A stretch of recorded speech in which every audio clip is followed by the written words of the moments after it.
Hello friends, welcome all in the third part of chapter number 5 complex number. Last સેશનની અંદર આપણે સ્વાધ્યાય complete કરીને એક ટોપિકની ચર્ચા કરી કે જેમાં આપણે માનાંક વિધેય વિશે આપણે સંકર સંખ્યાનું માન વિશે આપણે થોડી ઘણી ચર્ચા કરી. આજે આપણે થિયોરિટિકલ પોઈન્ટને આગળ વધારીએ અને પછી સ્વાધ્યાયની શરૂઆત કરીશું. ઓકે, સો આજનું સેશન ઇમ્પોર્ટન્ટ છે, થોડું ધ્યાન આપજો. સો આજના ટોપિકની શરૂઆત કરીએ આપણે આર્ગંડ સમતલથી, જેને કહેવાય આર્ગંડ પ્લેન. બહુ જ અગત્યનો મુદ્દો. તો કે આર્ગંડ પ્લેન નો પહેલા તો મિનિંગ તમારે એવું સમજવો પડે કે આર્ગંડ સમતલ એટલે નોર્મલી એક્સ અક્ષ અને વાય અક્ષ જ દર્શાવે છે.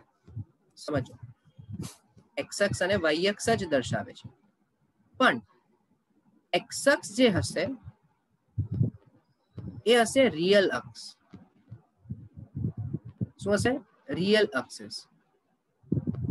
અને વાય અક્ષ જે હશે એ હશે ઇમેજનરી એક્સિસ. ઓકે, એ હશે ઇમેજનરી એક્સિસ. તો નોર્મલ તમે કોઓર્ડિનેટ જીઓમેટ્રીમાં એક્સ અક્ષ અને વાય અક્ષને તમે એક્સએમ અને એક્સ અક્ષ અને વાય અક્ષ તરીકે જ દર્શાવો છો, પણ હવે આર્ગંડ સમતલ કે જે નોર્મલી કોને રિપ્રેઝન્ટ કરે છે? કોઈ પણ સંકર સંખ્યાને રિપ્રેઝન્ટ કરે છે. સમજો, તો એ સંકર સંખ્યા માટે કોઈ પણ સંકર સંખ્યા માટે z બરાબર x પ્લસ આઈ હોય, x પ્લસ આઈ હોય તો એનો મિનિંગ કે એનું એક્સ અક્ષ પરનું બિંદુ x0 હશે, અને જો આ પ્લસ વાય માં y ધન છે તો એનો મિનિંગ કે ધન y એક્સિસ પર હશે. પણ આ કેવો ભાગ થઈ ગયો ભાઈ? કાલ્પનિક ભાગ થઈ ગયો, ઇમેજનરી પાર્ટ થઈ ગયો. એટલે તમે આને શું નામ આપો છો? ઇમેજનરી એક્સિસ નામ આપો છો. અને હવે તમને કોઈક બિંદુ x અને y અહીંયા મળશે. તો હવે હું અનુબદ્ધ સંકર સંખ્યાની વાત કરું, બહુ ધ્યાનથી સમજજો કે z બરાબર x પ્લસ આઈ ની અનુબદ્ધ સંકર સંખ્યા, જે ઓલરેડી મુદ્દો આપણે આગળ ભણીને આવ્યા કે અનુબદ્ધ સંકર સંખ્યા z બાર બરાબર x માઇનસ આઈ એ z ની x અક્ષને સાપેક્ષ અથવા તો z નું x અક્ષને સાપેક્ષ પ્રતિબિંબ આપે. એનું કારણ કેમ આવું કીધું ભાઈ? કારણ કે જો z બરાબર x પ્લસ આઈ હોય બરાબર, તો તમે xy ને અહીંયા પોઈન્ટ કર્યું. હવે એ જ વસ્તુ જો z બાર બરાબર x માઇનસ આઈ હશે તો x અક્ષ પરનું બિંદુ તો x0 છે. જ્યારે y ની કિંમત આગળ માઇનસ આવી તો એ ઋણ y દિશામાં જશે. એટલે અહીંયા ગાડીનો જવાબ 0 માઇનસ y હોય તો અહીંયા ગાડી કોઈક પોઈન્ટ તમને x અને માઇનસ y મળશે. એટલે એનો મિનિંગ એવો થયો કે જેટલું અંતર ઉપર તરફ હતું એટલા જ અંતર પર નીચે તરફ તમને બિંદુ મળ્યું. એટલે x અક્ષની ઉપર જેટલા અંતર પર કોઈ બિંદુ છે એટલા જ અંતર પર x અક્ષની નીચે કોઈ બિંદુ મળે છે. સમજો, તો એને શું કહેવાશે? ઉપરના બિંદુનું પ્રતિબિંબ કહેવાશે. એટલે હવે તમને જો કોન્સેપ્ચ્યુઅલી સમજવું હોય કે કોઈ પણ સંકર સંખ્યાની અનુબદ્ધ સંકર સંખ્યા શું, તો કે કોઈ પણ સંકર સંખ્યાની અનુબદ્ધ સંકર સંખ્યા એટલે આપેલા સંકર સંખ્યાનું એક્સ અક્ષને સાપેક્ષ પ્રતિબિંબ દર્શાવતી કિંમત.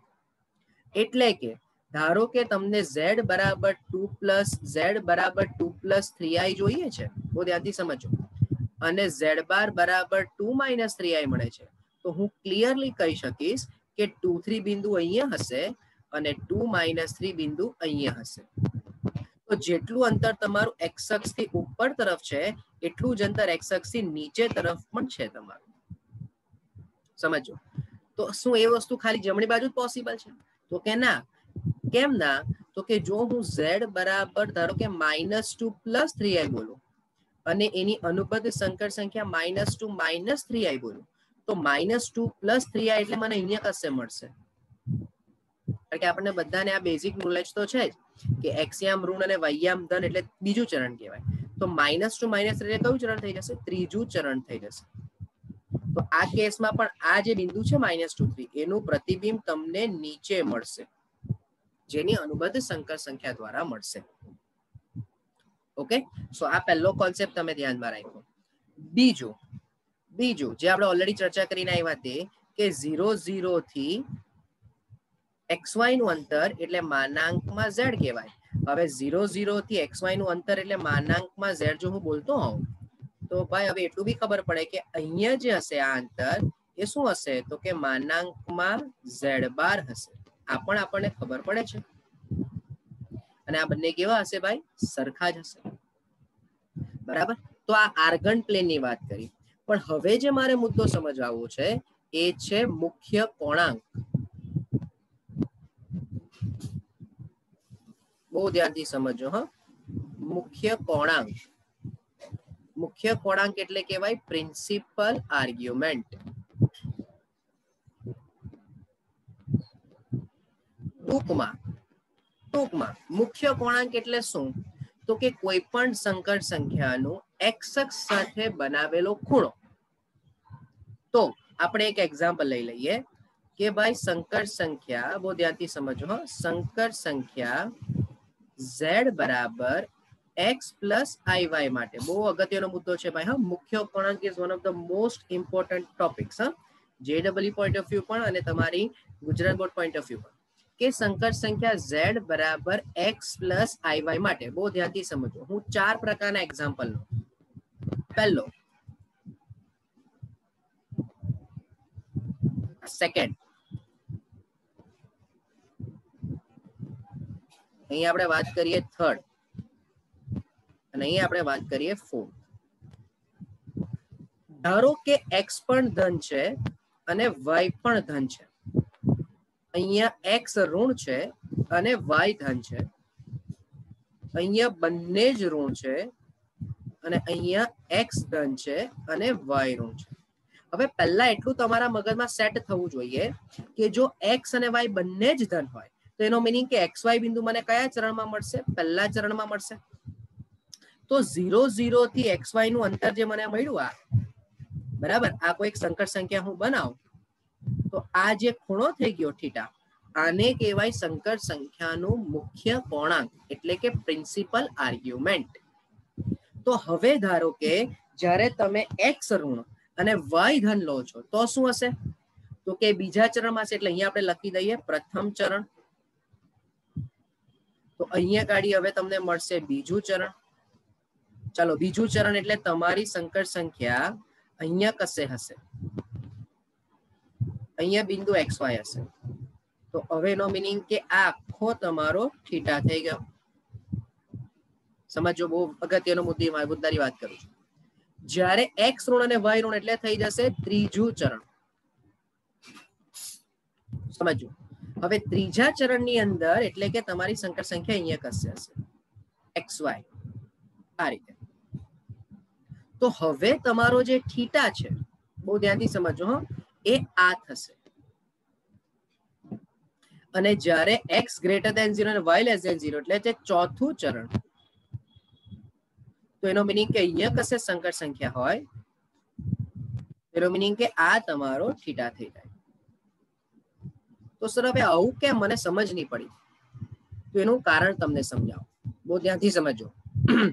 સૌથી પહેલો મુદ્દો કે જે મુખ્ય કોણાંક હોય ને, મુખ્ય કોણાંક થીટા, સૌથી પહેલો મુદ્દો કે મુખ્ય કોણાંક થીટાનો જવાબ હંમેશા -π થી લઈને π ની વચ્ચે હોય. આ સૌથી અગત્યનો મુદ્દો. એટલે જો તમે 4 ચરણ વિચારતા હોય તો હું અહીંયા 0 થી સ્ટાર્ટ કરું તો 0 થી ક્યાં સુધી જવાનું? π સુધી જ જવાનું, નીચે નહીં આવવાનું. પણ છતાં જો ત્રીજા ચોથા ચરણમાં જવાબ મળે છે તો ક્યાં જવાનું? તો ભાઈ રિવર્સ જવાનું, તો -π મળશે. એટલે હવે તમે ઓબ્ઝર્વ કરો તો પહેલા ચરણની અંદર ચાલો ખબર પડી કે ભાઈ 0 થી લઈને π સુધી આટલું જ હોય. બીજા ચરણમાં પણ 0 થી π સુધી જાવ તો અહીંયા ખૂણો મળે. પણ ત્રીજા ચરણમાં કોઈને એમ થાય કે સર આમ કેમ નહીં લીધું? તો ભાઈ જો તું આ રીતે લખશે, આ દિશામાં જાય તો π થી ખૂણો વધી ગયો. જો ગુજરાતી ભાષામાં સમજ પડતી હોય તો 0 થી ચાલુ કરીને નીચે તરફ આવો તો પાઈ થી ખૂણો નીચે ગયો, મીનિંગ કે પાઈ થી ખૂણો વધી ગયો, પણ મુખ્ય કોણાંકની શરત કે માઇનસ પાઈ થી લઈને પાઈ ની વચ્ચે જ છે. શબ્દ હું બોલું છું મુખ્ય કોણાંક, સમજો. એટલે માટે કન્ડિશન લીધી આપણે માઇનસ પાઈ થી લઈને પાઈ ની જ. નોર્મલી તમે ઉપરથી આવો તો પણ ચાલે, તમારો ખૂણો સાચો જ છે, પણ એને માત્ર ને માત્ર કોણાંક કહેવાશે. હું જે ચર્ચા કરું છું તે મુખ્ય કોણાંકની વાત કરું છું, અને મુખ્ય કોણાંકનો જવાબ માઇનસ પાઈ થી લઈને પાઈ ની વચ્ચે જ છે. સમજો આટલી વાર્તા. હા, હવે તો એનો મીનિંગ શું થયો કે ભાઈ તમે અહીંયાથી આમ નીચે નહીં આવી શકો, એટલે મારે કમ્પલસરી દિશા નીચે તરફ, એટલે હું અહીંયા ડાયરેક્શન પણ મેજર કરી લઉં કે અત્યારે તમે આ દિશામાં ગયા, અત્યારે આ દિશામાં ગયા, પણ હવે અહીંયા તમારી દિશા બદલાઈ ગઈ. કેમ? કારણ કે ત્રીજા ચરણમાં છે એટલે તમારે 0 થી નીચે તરફ આવવું પડશે, ઋણ દિશામાં જવું પડશે. એવું જ આ પણ દિશામાં તમે ચોથા ચરણમાં છે તો કઈ આખું નહીં ફેરવાશે. શું ફેરવાશે? માત્ર ને માત્ર આટલું જ થશે. વાર્તા ખબર પડશે થોડી થોડી ભાઈ શું બોલું છું તે? હા, હવે આનો મીનિંગ શું? તો કે જ્યારે તમને મુખ્ય કોણાંક શોધવાનું કે તો તમારા મગજમાં પહેલા તો શું સેટ થવું જોઈએ? તો કે તમને સૌથી પહેલી વાર્તા કે સંકર સંખ્યાને જોઈને પહેલા તો એ નક્કી કરવું પડશે કે કયા ચરણમાં સંકર સંખ્યા આવે છે. ધ્યાનથી સમજો, બરાબર? કે ભાઈ પહેલા ચરણમાં આવે છે કે બીજા ચરણમાં સંકર સંખ્યા છે કે ત્રીજા ચરણમાં છે કે ચોથા ચરણમાં છે. અને એ કેવી રીતે ખબર પડશે? એક્સ અને વાય ની નિશાની જોઈને. જો એક્સ અને વાય બંને જ ધન તો સંકર સંખ્યા પહેલા ચરણમાં, એક્સ ઋણ ને વાય ધન તો સંકર સંખ્યા બીજા ચરણમાં, એક્સ ઋણ વાય ઋણ તો સંકર સંખ્યા ત્રીજા ચરણમાં, એક્સ ધન અને વાય ઋણ તો સંકર સંખ્યા ચોથા ચરણમાં. હવે આ બધી સંકર સંખ્યાઓના મુખ્ય કોણાંક શોધવા માટેના આપણે સૂત્રની વાત કરીએ. તો આપણે કોઈક ધારો કે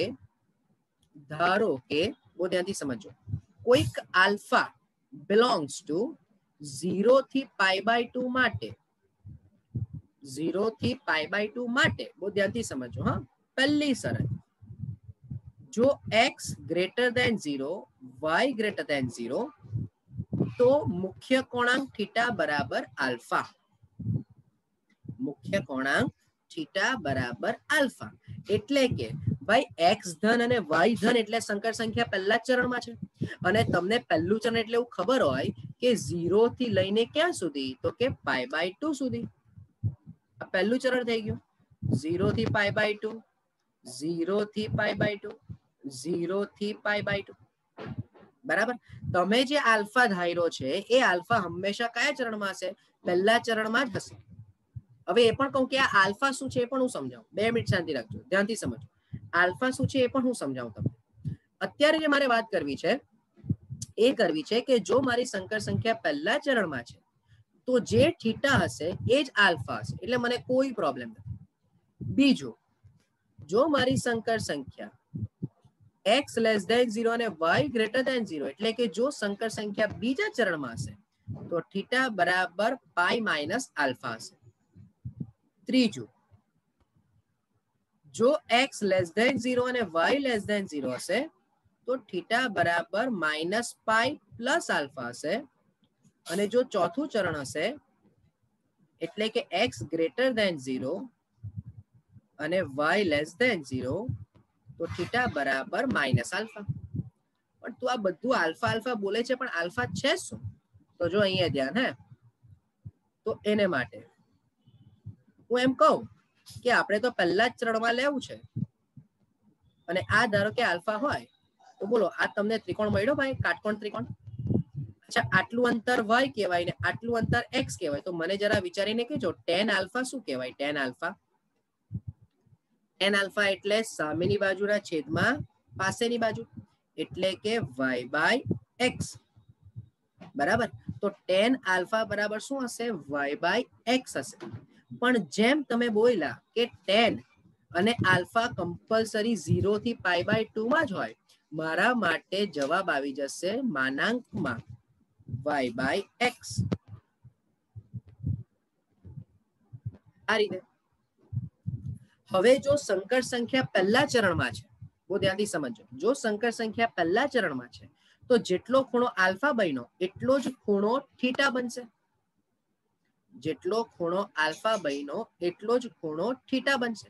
પણ જો બહુ ધ્યાનથી સમજજો, પણ જો મારી સંકર સંખ્યા બીજા ચરણમાં છે, બીજા ચરણમાં છે, હા ધ્યાનથી સમજજો, તો તમારે શોધવાનો કયો ખૂણો છે?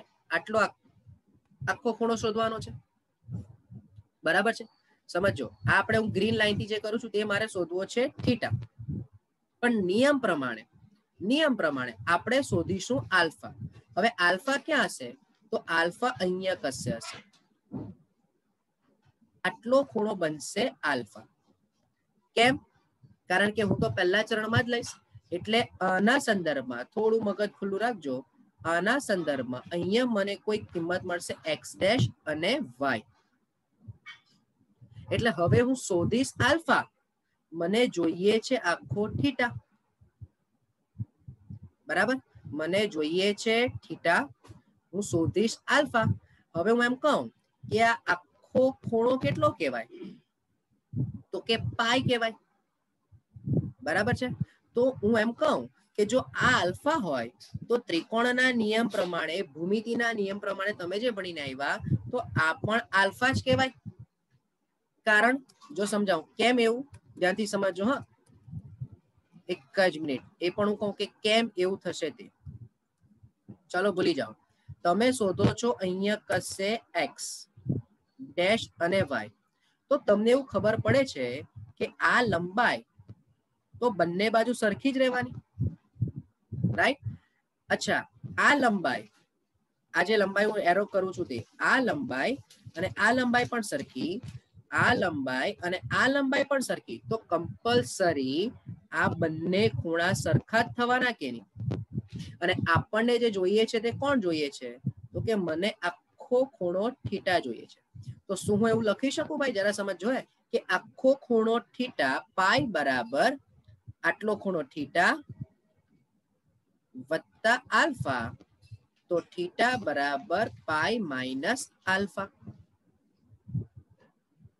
રાઈટ? થોડું ડિફિકલ્ટ છે, પણ તમને જો આ નહીં ખ્યાલ આવે તો તમે ડાયરેક્ટ આ પણ યાદ રાખી શકો. પણ કોન્સેપ્ચ્યુઅલી સમજવા માટે હું આને ડિટેલમાં લઈ જાઉં છું. પાછું બોલું છું. હા, જો ફરીથી આખા પોઈન્ટને આપણે ક્લિયર કરીએ. ધારો કે આપણે આખી ફિગર ભૂલી જાઓ. ચાલો સમજો, કારણ કે આ બહુ અગત્યનો મુદ્દો છે ભાઈ. સૂત્ર યાદ રાખવું મેટર નથી કરતું. મેટર એ કરે છે કે સમજવું અગત્યનું છે. પાછું બોલું છું. જોજો, તમારી સંકર સંખ્યા અહીંયા છે, અત્યારે બીજા ચરણમાં છે. તમે એને પહેલા ચરણમાં લઈ જાઓ છો. તમે વિચારો છો શું આલ્ફા કયા ચરણમાં? પહેલા ચરણમાં. એનો મીનિંગ કે તમારી સંકર સંખ્યા અહીંયા આવશે અને આને આપણે નામ આપી દઈએ કોઈક એક્સ ડેશ વાય ડેશ. માત્ર નિશાની બદલાય છે, અંતર બદલાતું નથી. એટલે ધારો કે કોઈ બિંદુ -2, 3i હોય તો હું એને શેમાં લઈ જઈશ? 2 + 3i માં લઈ જઈશ. સમજો, અહીંયા એક્સ ઋણ છે અને વાય ધન છે, એટલે કે એ અહીંયા હશે -2, 3. પણ હું ક્યાં લઈ જાઉં છું? અહીંયા લઈ આવું છું 2, 3 પર. એટલે જે અંતર છે એ અંતર બદલાવાનું નથી. બરાબર? એટલે કે આ અંતર અને આ અંતર તો સેમ જ છે. ઓલરેડી આ અંતર અને આ અંતર પણ સેમ છે. ધેટ મીન્સ કે આ જો ખૂણો આલ્ફા હોય તો આ પણ ખૂણો શું થવાનો? આલ્ફા જ થવાનો. તમે આ આલ્ફા શોધો છો, આ આલ્ફા, પણ આ આલ્ફા બરાબર આના જેટલો જ ખૂણો થશે. અને હવે તમારે જે થીટા શોધવો છે એ કેટલો છે? તો કે અહીંયાથી આટલો થીટા છે. બરાબર? તો હવે તમે આ આલ્ફાને ઢાંકી દો. ધારો કે આ આલ્ફાને તમે ભૂલી જાઓ તો આખો ખૂણો થીટા વત્તા આલ્ફા બરાબર પાઈ જ થવાનું. તો એના પરથી થીટા બરાબર શું મળશે? પાઈ માઇનસ આલ્ફા મળશે. બરાબર? તો આ મેં બીજી સાબિતી આપી તમને કે જ્યારે બીજા ચરણમાં હોય તો બસ આ જ રીતે તમને ત્રીજાની પણ સાબિતી મળે અને આ જ રીતે તમને ચોથાની પણ સાબિતી મળે. પાછું ગુજરાતી ભાષામાં બોલું, તમારે માટે અગત્યનું શું છે? તો કે આ 4 નિયમ તમારા ક્લિયર હોવા જોઈએ કે થીટા બરાબર આલ્ફા, થીટા બરાબર પાઈ માઇનસ આલ્ફા, થીટા બરાબર માઇનસ પાઈ પ્લસ આલ્ફા અને થીટા બરાબર માઇનસ આલ્ફા. That's it. જેમ કે જો આના રિલેટેડ આપણે કંઈક સ્વાધ્યાયની શરૂઆત કરીએ તો જોજો,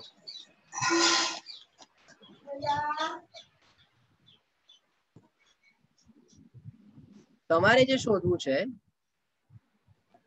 એમાં સ્વાધ્યાયમાં પહેલો દાખલો, જો હું ખાલી અત્યારે મુખ્ય કોણાંક અને માનાંક પર આધારિત દાખલાની જ વાત કરું છું ને બહુ ધ્યાનથી સમજો. સવાલ પણ એવું બોલે છે કે તમારે નીચેની સંકર સંખ્યાનો માનાંક અને મુખ્ય કોણાંક શોધવો છે. બહુ ધીરે ધીરે જઈએ આપણે. પહેલું છે z બરાબર -1 - i√3. ચાલો, મને સૂત્ર ખબર છે કે જો મને માનાંક જોતું હોય, અચ્છા અહીંયા પહેલા આપણે પછી લખીએ. ચાલો બોલો, માનાંક બરાબર શું થશે? તો કે વર્ગમૂળમાં -1 વત્તા -√3.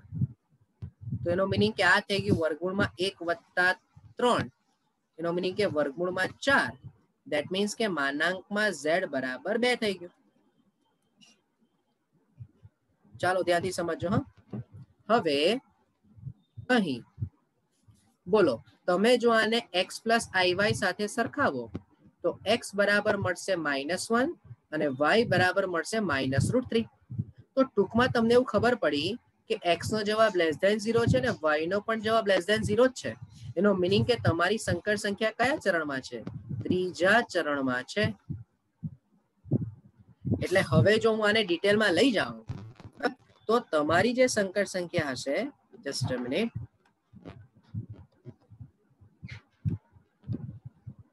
તમારી જે સંકર સંખ્યા હશે એ આ રીતે હશે ત્રીજા ચરણમાં, અહીંયા કે જેમાં x નો અહીંયા -1 અને y નો અહીંયા -√3. સમજો, એટલે તમારી સંકર સંખ્યા અહીંયા હશે. બરાબર, એટલે તમારે જે મુખ્ય કોણાંક શોધવાનો છે તે કયો શોધવાનો હશે? એ આ શોધવાનો હશે. બરાબર, આ થીટા તમારે શોધવાનો છે. પણ આપણે શું કરીશું? આપણે શોધીશું આલ્ફા. તો માટે અહીં tan આલ્ફા બરાબર માનાંકમાં y/x. તો ભાઈ માનાંકમાં -√3 upon -1. તો tan આલ્ફા બરાબર તમને મળી જશે √3. સમજો. તો હવે તમે મને એમ વિચારીને કહો કે જો આ સંકર સંખ્યાને હું પહેલા ચરણમાં લઈ જાઉં, એટલે કે હું જો અહીંયાથી આમ ડોટ ડોટ ડોટ ડોટ કરીને અહીંયા હું વિચારું, સમજો, તો હવે આ સંકર સંખ્યા શું થઈ ગઈ? 1 અને √3 થઈ ગઈ. બરાબર, માત્ર ને માત્ર નિશાની બદલાય છે. આ બિંદુનું x અક્ષ થી અંતર કે y અક્ષ થી અંતર જેટલું અહીંયા હતું એટલું જ અહીંયા x અક્ષ થી કે y અક્ષ થી અંતર હશે. એટલે અહીંયા જે આલ્ફા બને છે એ જ આલ્ફા એવો જ ખૂણો નીચે પણ બનતો હશે. ઓકે, તો હવે તમે વિચારો કે tan આલ્ફા બરાબર સામેની બાજુ એટલે √3 ને પાસેની બાજુ એટલે 1. અહીંયા પણ એ જ બનશે, પણ માત્ર ને માત્ર શું થશે? નિશાની બદલાશે. બરાબર, તો હવે તમારી પાસે tan આલ્ફા બરાબર √3. તો બધા વિચારીને જરા કહેજો કે પહેલા ચરણમાં tan આલ્ફા નો જવાબ √3 એટલે આલ્ફા બરાબર 60 ડિગ્રી અને 60 ડિગ્રી એટલે π/3. બરાબર, પણ આ મુખ્ય કોણાંક નથી. તો મુખ્ય કોણાંક શું હશે? તો માટે મુખ્ય કોણાંક થીટા બરાબર -π વત્તા આલ્ફા. તો -π વત્તા π/3 એટલે થીટા બરાબર -2π/3. અને હવે તમે બહુ ધ્યાનથી સમજો ને, તો જો આગળ નિશાની માઇનસની છે. કેમ નિશાની માઇનસની છે? કારણ કે તમે જે થીટા શોધો એ ઋણ દિશામાં શોધો ભાઈ. સમજો, એ કેમાં શોધો? ઋણ દિશામાં શોધો. હવે હજુ આને જો 2 મિનિટ શાંતિ સમજવું હોય તો ભાઈ જે આલ્ફા અહીંયા બને છે, બોલો, એ જ આલ્ફા અહીંયા બનવાનો કે નહીં? હા કે ના? કારણ કે અભિકોણનો નિયમ લાગે. જે આલ્ફા અહીંયા બન્યો એ જ આલ્ફા અહીંયા બન્યો. બરાબર, આ 0 થી લઈને અહીંયા આખું કેટલું કહેવાય? તો કે -π કહેવાય. બરાબર, તો બોલો આખો ખૂણો કેટલો થયો? તો ભાઈ અહીંયા તમે એવું દર્શાવી શકો કે આટલો ખૂણો થીટા વત્તા આલ્ફા બરાબર પાઈ બરાબર -π. ક્યાં તો તમે વિચારી લો. બરાબર, તો જો તમારું સૂત્ર શું બન્યું? -π પ્લસ આલ્ફા. જેટલો આલ્ફા તમને ઉપર મળે છે એટલો જ આલ્ફા તમને નીચે મળે છે. બરાબર, તો આખું અંતર કેટલું છે? તો કે -π જેટલું છે. બરાબર, તો આટલું આખું અંતર -π જેટલું હોય અને એમાં જો હું આટલું અંતર એડ કરું પ્લસ આલ્ફા, તો જ મને જવાબ કેટલો મળશે? થીટા જેટલો મળશે ભાઈ. સમજો, એટલે આ તમારા માટેનો નિયમ થઈ ગયો. શું કે તમે જે સંકર સંખ્યાને ત્રીજા ચરણમાં શોધો છો એ જ સંકર સંખ્યા તમારી તમે પહેલા ચરણમાં લઈ ગયા, that means કે તમે એવો ખૂણો શોધો કે જે પહેલા ચરણનો હતો ને ત્યારબાદ એ પહેલા ચરણના ખૂણાને તમે શેમાં કન્વર્ટ કર્યો? ત્રીજા ચરણના ખૂણામાં કન્વર્ટ કર્યો. સમજો. પણ નિશાની વિરુદ્ધ ગઈ એટલે તમારો જવાબ ઋણમાં આવશે. જો જેમ કે એક દાખલો બીજો જો એટલે વધારે ડિટેલમાં ખ્યાલ આવે, થોડું સમજો. -√3 પ્લસ i છે. ચાલો જોજો, -√3 પ્લસ i છે